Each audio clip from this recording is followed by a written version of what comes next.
My name is Emma and I'm 25 years old now. What I'm about to tell you happened when I was just 13 on a night that changed my entire life. It was August 2013, and Hurricane Elena was bearing down on our coastal town in South Carolina. The news had been warning us for days about the Category 3 storm approaching, but nothing could have prepared me for the storm that would tear through my family that night. I remember standing in our living room watching the palm trees outside bend at impossible angles as the wind picked up. Rain was already pelting the windows so hard it sounded like gravel being thrown against the glass. My mother was rushing around, securing windows and moving furniture away from the sliding glass doors. My father was in the garage hauling sandbags. And my sister Jessica, who was 16 at the time, was on the phone with her boyfriend, crying about how scared she was. "Mom, should I move my stuff upstairs?" I asked, watching the water already pooling in our backyard. My mother barely glanced at me. "Emma, not now. I'm busy." "But the weather guy said." I said not now.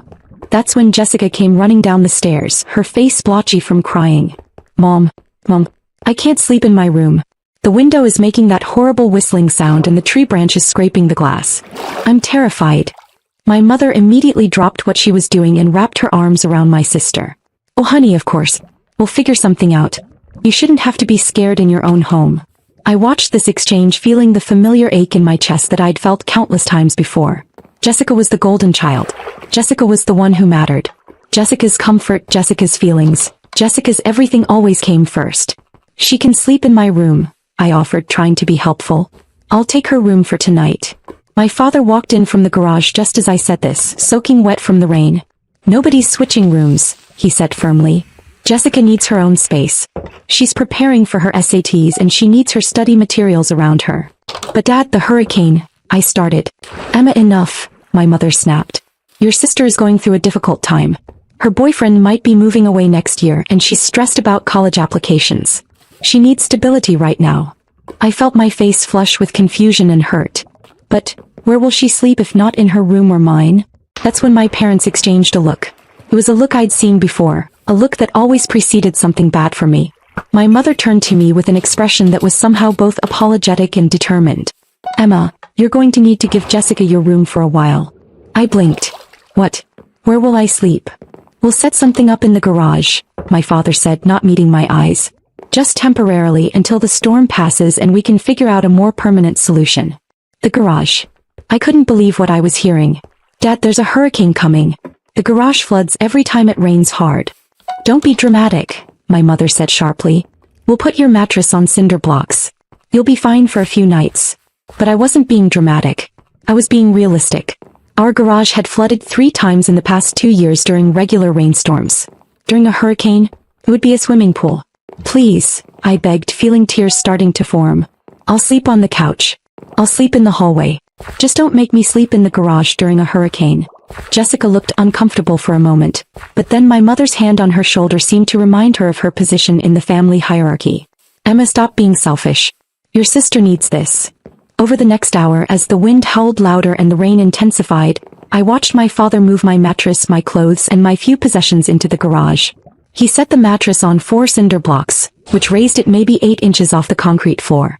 My mother brought out one thin blanket and a flashlight with dying batteries. "This is just for tonight," she said, though her eyes told me she was lying.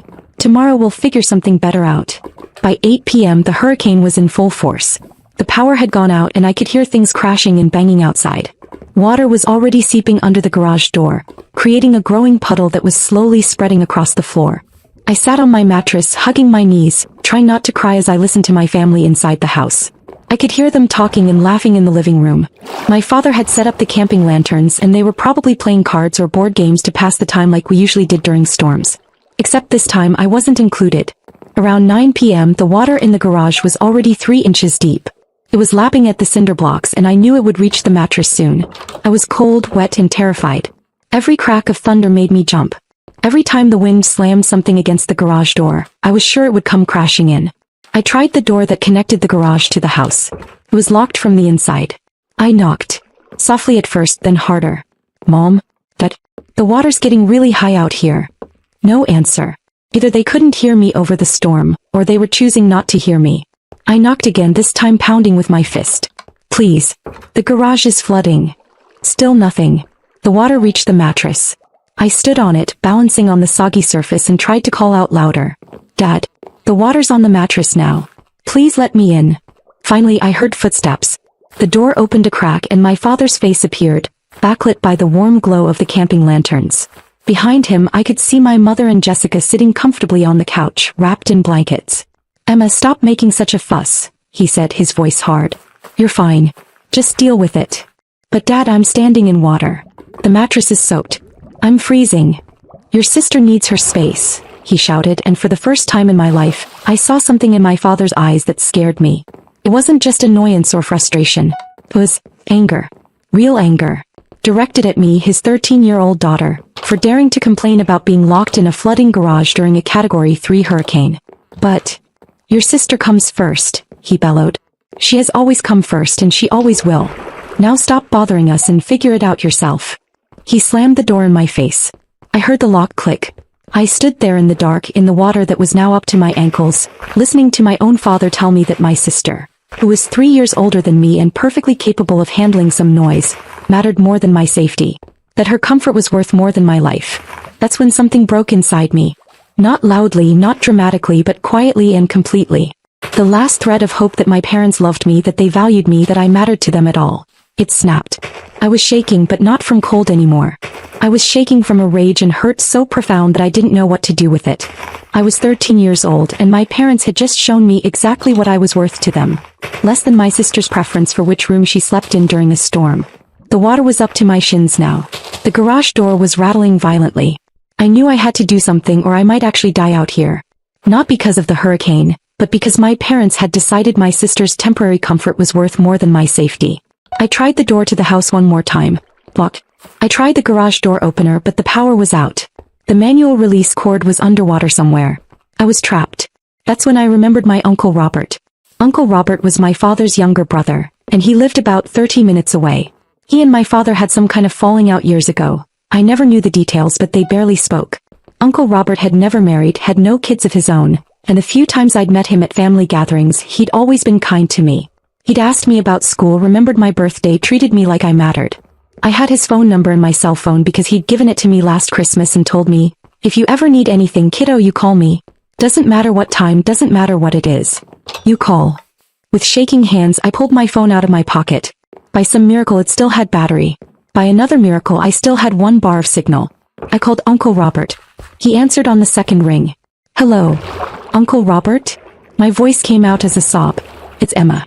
I need help. Emma? What's wrong? Where are you? I could hear the immediate concern in his voice, the sound of him moving, getting ready to act. I'm at home. In the garage. My parents locked me out here because Jessica wanted my room and it's flooding and I'm standing in water and they won't let me in and... The words tumbled out in a rush, broken by sobs. There was a long, terrible silence on the other end. Then, in a voice I'd never heard from him before, low and dangerous, Uncle Robert said, You stay on the phone with me. I'm coming to get you right now. Do you understand me? I'm coming and I'm going to get you out of there. But the hurricane. I don't give a damn about the hurricane. You're a child and you're in danger. I'm leaving right now. True to his word, I heard a door slam on his end, heard an engine start. Emma, honey, keep talking to me. Tell me exactly where you are in the garage. I told him everything while I heard him driving, heard the windshield wipers going at full speed, heard him cursing at the weather and at my parents in equal measure. He kept me talking, kept me calm, kept me focused on his voice instead of the rising water and the howling wind. I'm about 10 minutes out, he said. The roads are bad, but I'm coming. You hold on, sweetheart. When I finally heard the sound of his truck pulling into our driveway, I wanted to cry with relief. I heard him get out, heard him pounding on the front door of the house. I could hear his voice, muffled but angry, shouting at someone. Then the garage door's manual release was yanked from the outside, and the door started to rise. Rain and wind poured in, but I didn't care because there was Uncle Robert, soaking wet, his face a mask of fury as he waded through the water toward me. Come here, he said, and he scooped me up like I weighed nothing, carrying me out of the garage and toward his truck. That's when I saw them. My parents were standing in the doorway of the house, backlit by the warm light inside. My mother had her hand over her mouth. My father's face was red, angry. You have no right, my father shouted over the storm. She's my daughter. Uncle Robert turned, and the look he gave my father could have melted steel. She's a child. Your child. And you locked her in a flooding garage during a hurricane.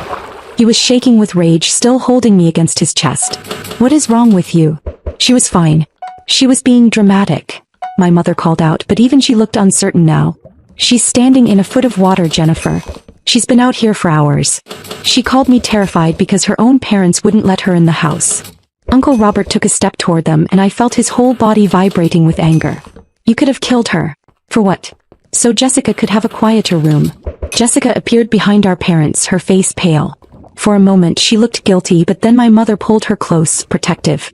"We were going to check on her," my father said, but his voice lacked conviction. "When?" Uncle Robert demanded. "When the water reached the ceiling. When she drowned in your garage." I was shivering violently now, and Uncle Robert seemed to remember I was there. He turned back to his truck. "I'm taking her. Don't call me. Don't come looking for her. If you come near her, I will call the police and report what you did tonight. Do you understand me? You can't just take my daughter," my father shouted. Uncle Robert opened the passenger door of his truck and carefully set me inside, wrapping his jacket around me. Then he turned back to my parents one last time. "I already did. And if you had any decency, you'd be grateful someone gives enough of a damn about her to make sure she doesn't die in your garage." He got in the truck and we drove away. I watched through the rear window as my parents stood in the doorway, getting smaller and smaller, until we turned the corner and they disappeared from view. Uncle Robert's house was farther inland, away from the worst of the flooding. It was a modest 2-bedroom place, but it was warm and dry and safe. He brought me inside, gave me dry clothes that were way too big for me, and made me hot chocolate while the hurricane raged outside. "You're staying here," he said, not as a question but as a statement. "As long as you need to. As long as you want to." "They're going to want me back," I whispered, though even as I said it, I wasn't sure it was true. Uncle Robert's jaw tightened. "Let them try."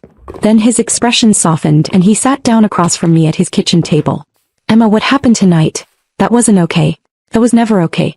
And I need you to understand something. None of this is your fault. Not any of it." I started crying then, really crying for the first time that night.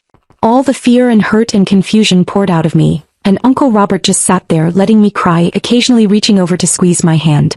"Why don't they love me?" I asked when I could finally speak again. "What did I do wrong?"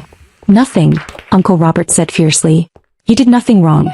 Some parents, some people, they're broken in ways that have nothing to do with their kids. Your parents' treatment of you says everything about them and nothing about you. You understand me?" I nodded, though I didn't fully believe it yet. How could I? I was 13, and my parents had just demonstrated in the clearest possible way that my sister's minor inconvenience was worth more than my safety. But Uncle Robert meant it. And over the next days, weeks and months he proved it in ways big and small.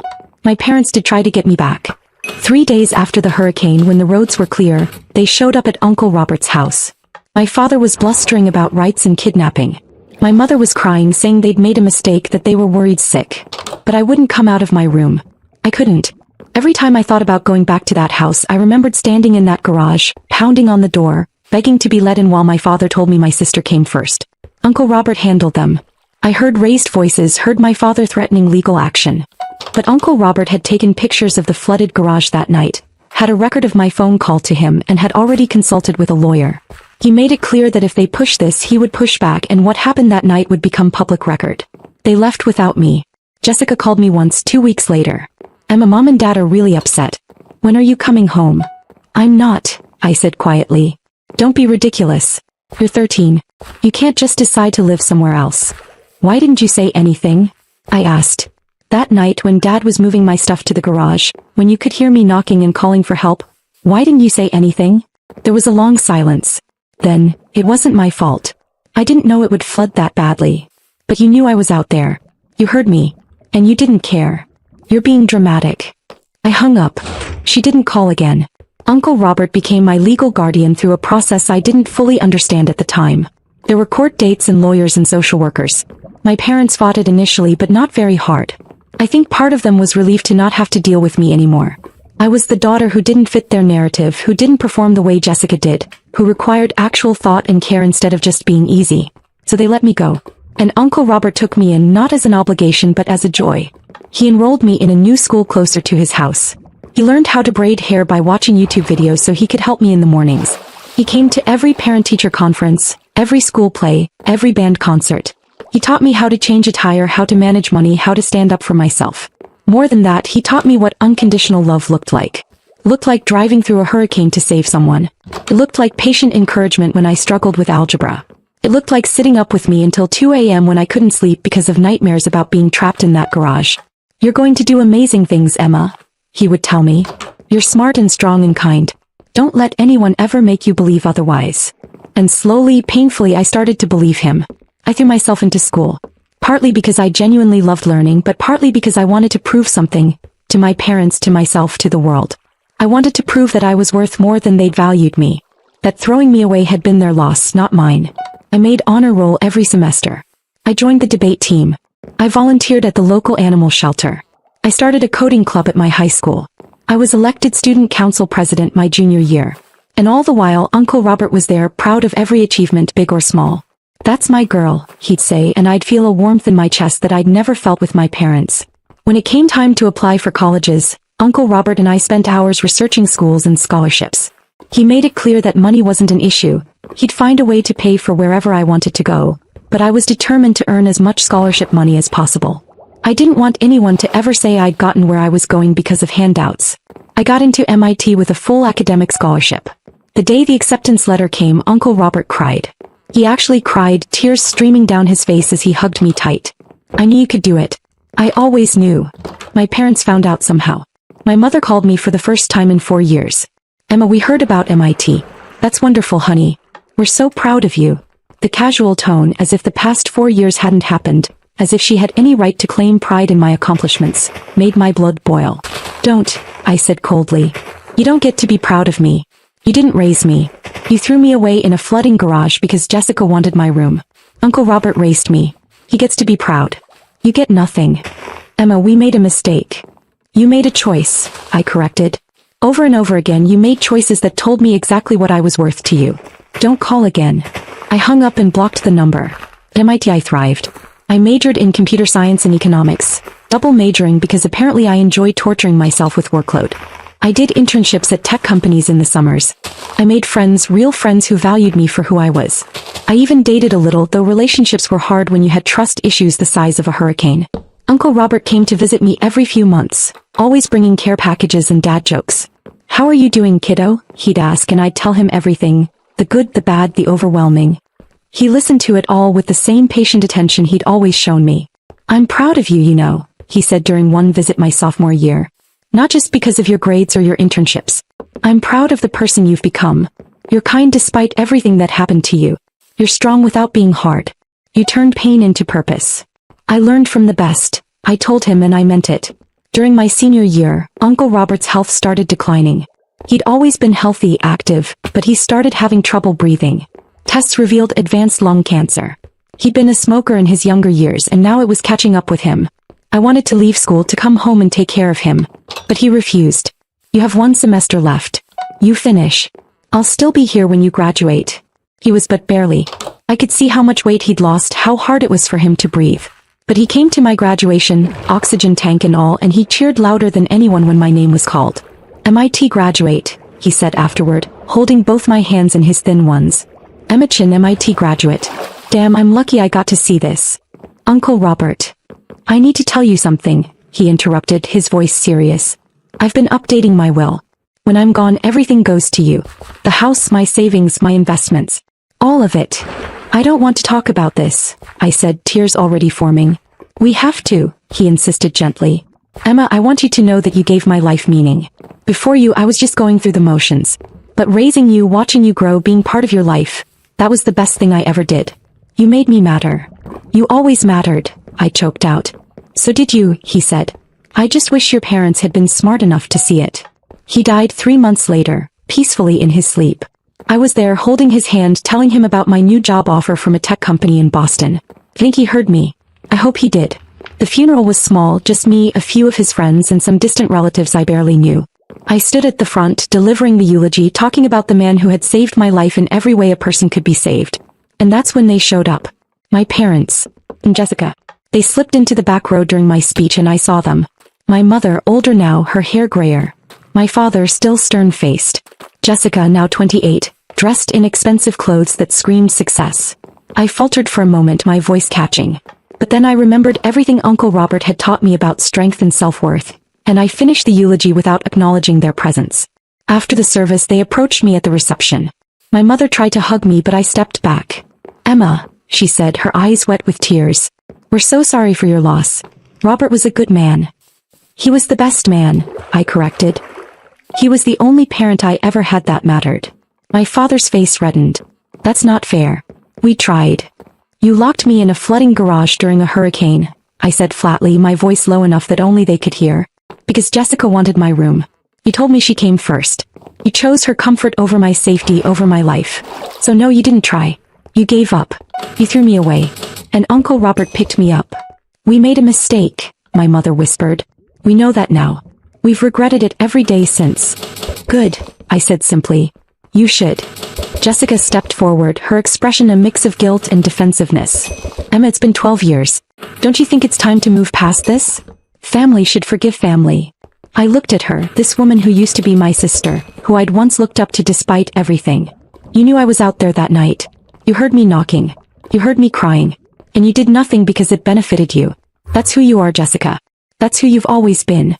And I don't forgive people who would let me drown for their own convenience. That's not fair. Life isn't fair," I cut her off. "I learned that when I was 13, standing in water in a garage, begging my own father to let me in while he told me you came first. Now, if you'll excuse me, I have actual mourners to thank for coming." I walked away from them and it felt good. It felt like closing a door that should have been closed years ago. A week later, I attended the official reading of Uncle Robert's will. His lawyer, Mr. Patterson, had scheduled it at his office downtown. I arrived early, dressed professionally, still numb from the loss. I was not expecting my parents and Jessica to be there, sitting in the waiting room. "What are you doing here?" I asked, unable to keep the hostility out of my voice. My mother looked uncomfortable. "Mr. Patterson invited us. He said there were matters in Robert's will that concerned the family." Family. As if they had any right to claim that word in connection with Uncle Robert. Mr. Patterson called us into his office and we all sat down. Me on one side, them on the other, like opposing armies.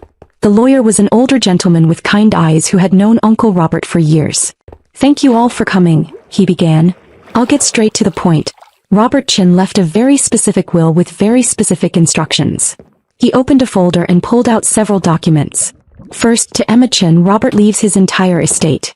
This includes his house, valued at approximately $400,000, his savings and investment accounts totaling $2.3 million, his vehicle and all personal possessions." I heard my mother gasp. Across from me, Jessica's eyes went wide. $2.3 million, my father said. Robert had that kind of money? "Robert Chin was a very successful investor," Mr. Patterson said calmly. "He lived modestly but invested wisely. The bulk of his wealth accumulated over the past 30 years through careful financial planning." My mother's hands were shaking now. I could see her doing the math, realizing what this meant. But he never said anything. We had no idea. "Why would he tell you?" I asked coldly. "You weren't part of his life. Or mine." "There's more," Mr. Patterson continued. "Robert also left specific instructions and messages for certain family members." He pulled out sealed envelopes. First, to his brother, David Chin. He handed an envelope to my father, who opened it with shaking hands. I watched as his eyes scanned the single page inside, watched as his face went from confused to pale to red. "What does it say?" my mother asked. My father's voice was hoarse as he read aloud. "David, you were my brother and I loved you despite your flaws. But what you did to Emma that night during the hurricane was unforgivable. You locked a 13-year-old child in a flooding garage to placate your other daughter's whims. You chose convenience over safety, preference over protection. You failed as a father in the most fundamental way possible. I took Emma in not because I had to, but because I wanted to. Because she deserved someone who saw her worth. She has become the greatest joy of my life, and you missed every moment of watching her grow into an extraordinary woman because you were too blind to see what was right in front of you. You lost a daughter who would have made you proud. I gained one who made my life meaningful. I hope in your old age you think about that choice and regret it every single day. The money I'm leaving Emma?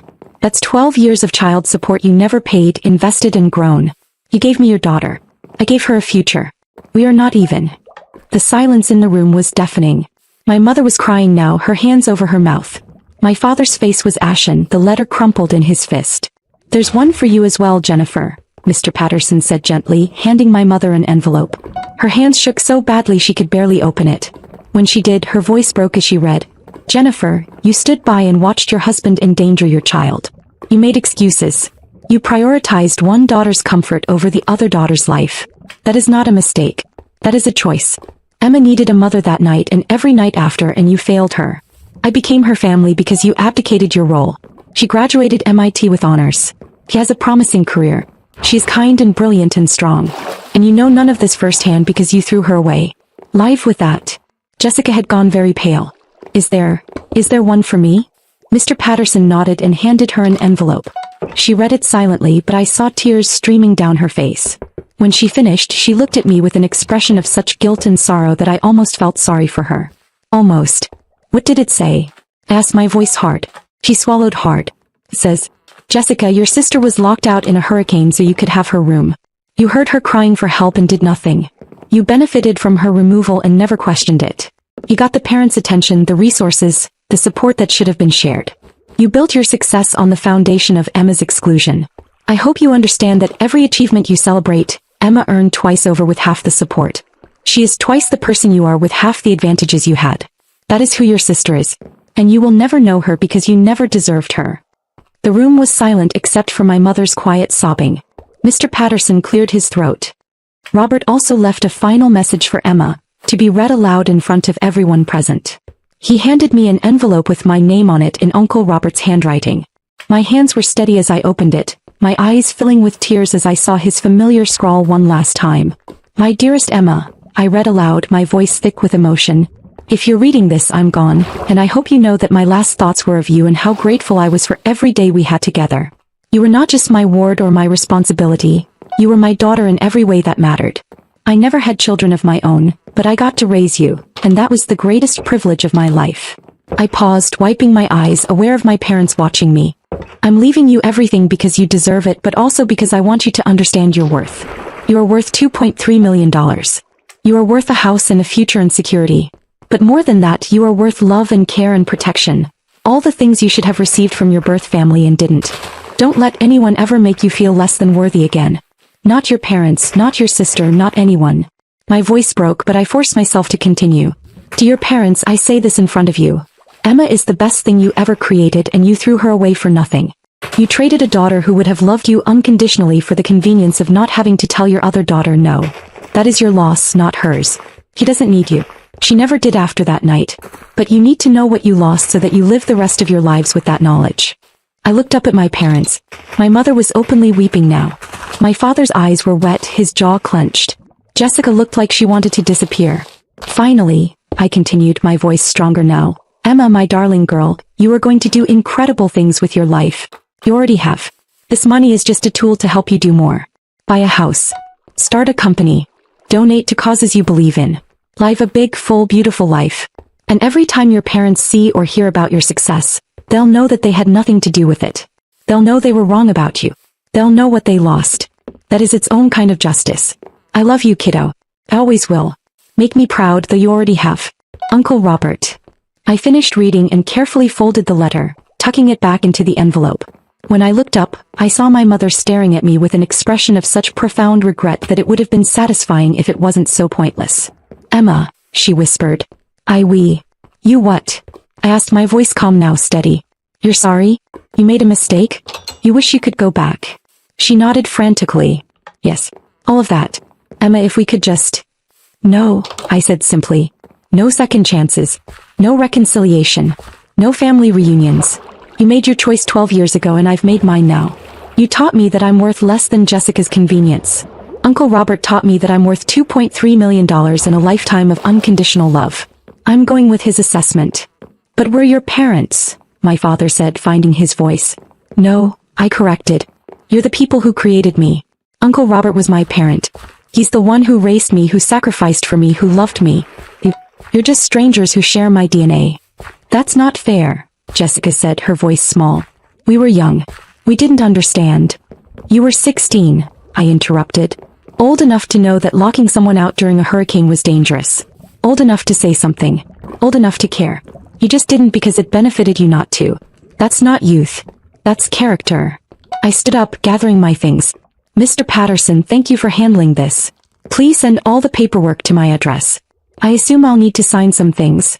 Yes, we can arrange that, he said, looking sympathetic. I turned to my parents one last time. I'm going to use Uncle Robert's money to start a foundation for displaced children and teens. Kids who've been thrown away by their families who need a second chance. I'm going to make sure they have what I had. Someone who sees their worth. And I'm going to name it the Robert Chin Foundation for Found Family. So every time you hear that name, every time you see an article about the good work it's doing, you'll remember the daughter you threw away and the man who proved you wrong. My mother reached for me. Please, Emma.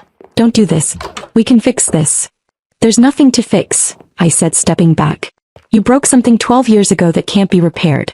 I'm not doing this to punish you. I'm doing this because you're not my family anymore. You haven't been for a very long time. I walked out of that office with my head high, leaving them sitting there with their regret and their guilt and their loss. And I never looked back. That was 3 months ago. Today I'm sitting in my new office.